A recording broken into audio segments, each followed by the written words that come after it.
Two people can know the exact same framework in GRC, and one gets paid 95,000 while the other gets paid 250,000. Here's why.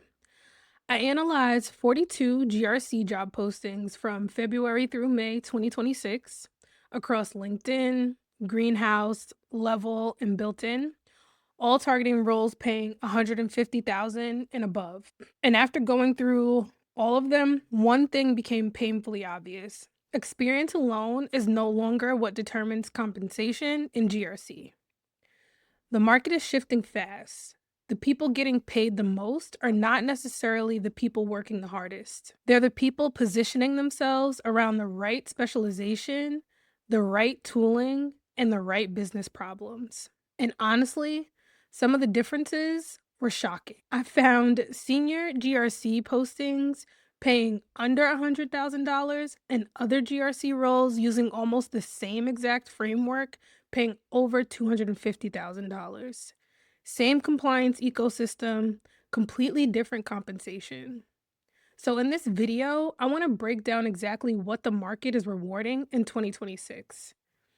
The certifications that actually matter, why AI governance is exploding, why GRC engineers are suddenly commanding massive salaries, and the 6 moves that are separating high compensated GRC professionals from everyone else. Whether you're brand new to GRC, already established, or trying to break into senior level compensation, this is the roadmap the market data is pointing toward right now. Let me start with the finding that surprised me the most. The title, Senior GRC Analyst by itself, is no longer a reliable path to high compensation in 2026. Let that sink in for a second.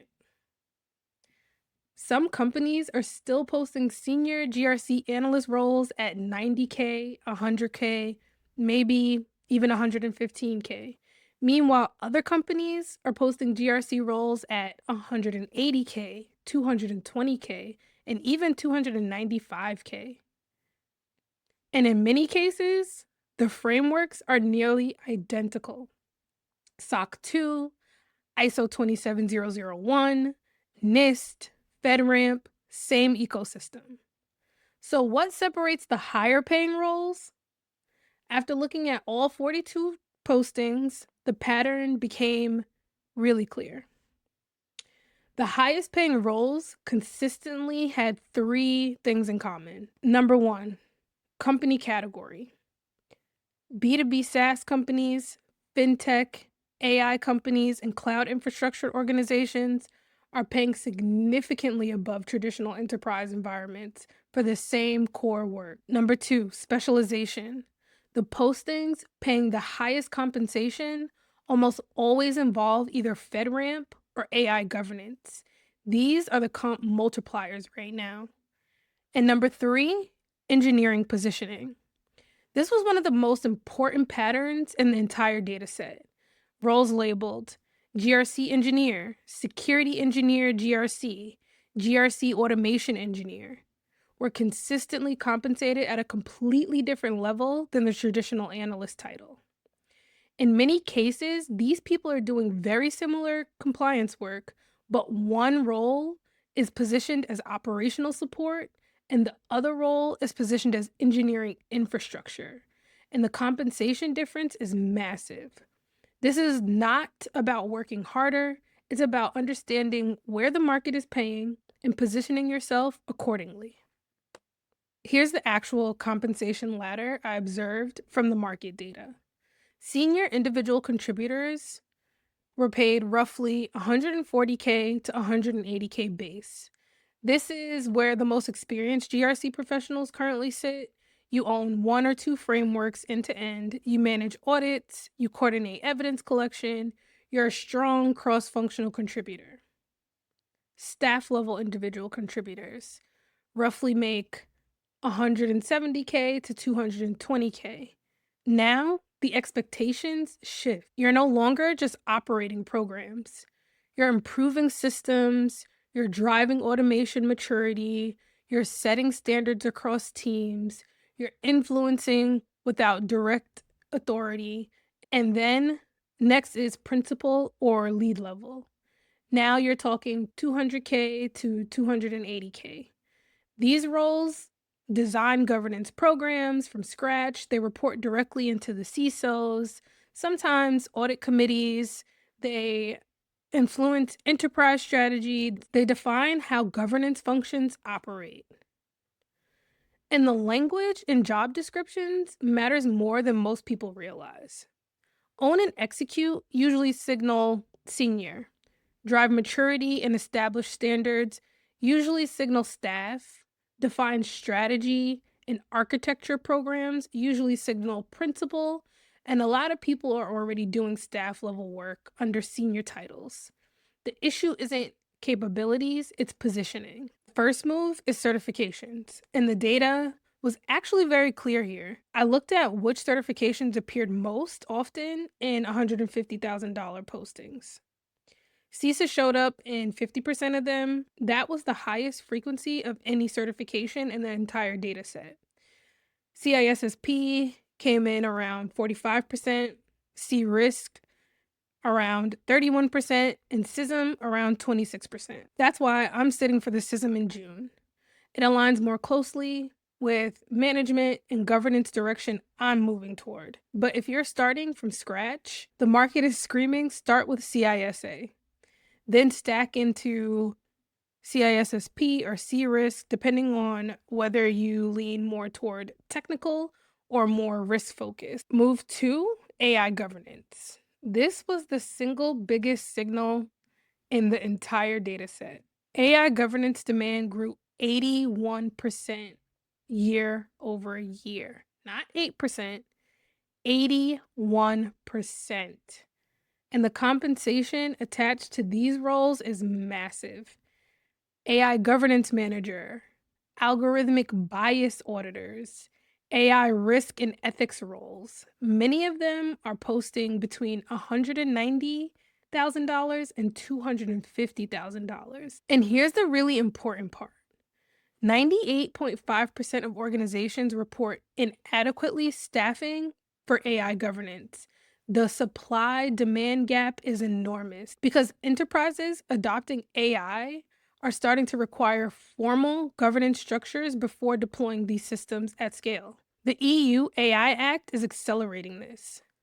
US regulatory pressure is accelerating this. If you take one thing away from this video, AI governance is the biggest comp multiplier in GRC right now. The third move is building engineering capabilities. Cloud platform fluency appeared in 57% of high-paying postings. Python or scripting in 26%. Automation and API integration is over 20%. The market is telling us very clearly, GRC professionals who can build and automate are increasingly being compensated as engineers, not analysts. Because the future of GRC is not manual evidence collection forever. The future is scalable governance infrastructures. And if your current role touches tools like Drata, Audit Board, AWS, Jira, ServiceNow, or cloud infrastructure in any meaningful way, the path to staff level compensation increasingly runs through automation capabilities. The fourth move is learning how to use AI tools effectively. And this is already showing up directly inside job descriptions. Companies are explicitly asking for experience utilizing AI-enabled tools for compliance, workflows, and assessments. GRC is adopting AI whether people are ready for it or not.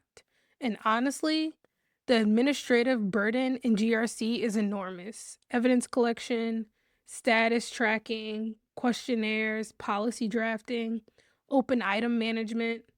If most of your day is consumed by operational admin work, you never develop the strategic visibility required for higher compensation. The practical reality is that the AI tools now allow senior GRC professionals to eliminate huge amounts of administrative overload. I use them heavily for project management myself. What used to consume hours now takes minutes. And that reclaimed time gets reinvented into risk analysis, executive communication, system thinking, strategic work, the people who learn to use AI effectively are going to compound their output dramatically. The fifth move is developing real risk expertise, not just compliance expertise, real risk communication. Most GRC professionals, including myself earlier in my career, treat risk as documentation, a risk register, color coding, or reporting. But the highest paid professionals translate technical risk into financial and operational business language. That's a completely different skill set. FAIR is one framework I'm spending a lot more time studying because there's a huge difference between saying phishing risk is high versus based on our threat environment and controls, this scenario has a 23% annualization probability and a projected financial impact between 400K and 1.2 million. Executives respond differently to quantified business risk. This is the skill that separates compliance operators from strategic advisors.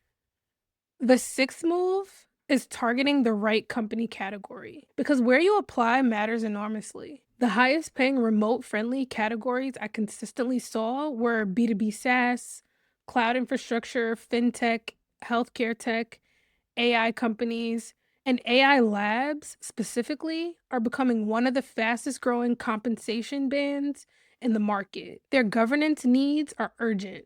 The talent supply is tight, and the compensation reflects that reality.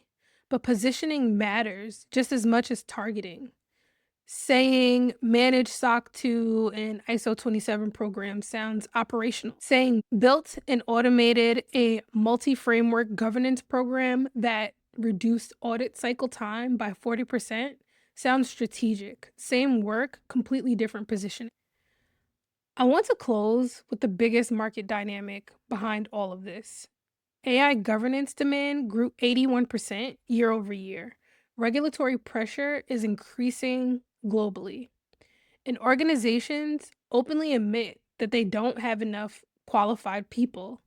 The gap will not stay open forever. The first wave of practitioners specialized in NIST AI, RMF, ISO 42001, AI governance systems, GRC engineering are being hired right now, and they are being compensated accordingly. The people who position themselves early are going to define what the market pays for the next decade. And personally, I'd rather be early than 5 years later competing with everyone else. This channel is where I document it all: the certifications, the technical skills, the market shifts, and the real process of leveling up in GRC in 2026. If you're trying to break into GRC, grow inside the field, or position yourself for senior level comp, subscribe. I post every Tuesday and Thursday, and if you're already in GRC, drop a comment below. What do you think will become the highest paying specialization over the next 3 to 5 years? AI governance, GRC engineering, quantitative risk? I'd genuinely love to hear your take. Appreciate you being here, and I'll see you in the next one.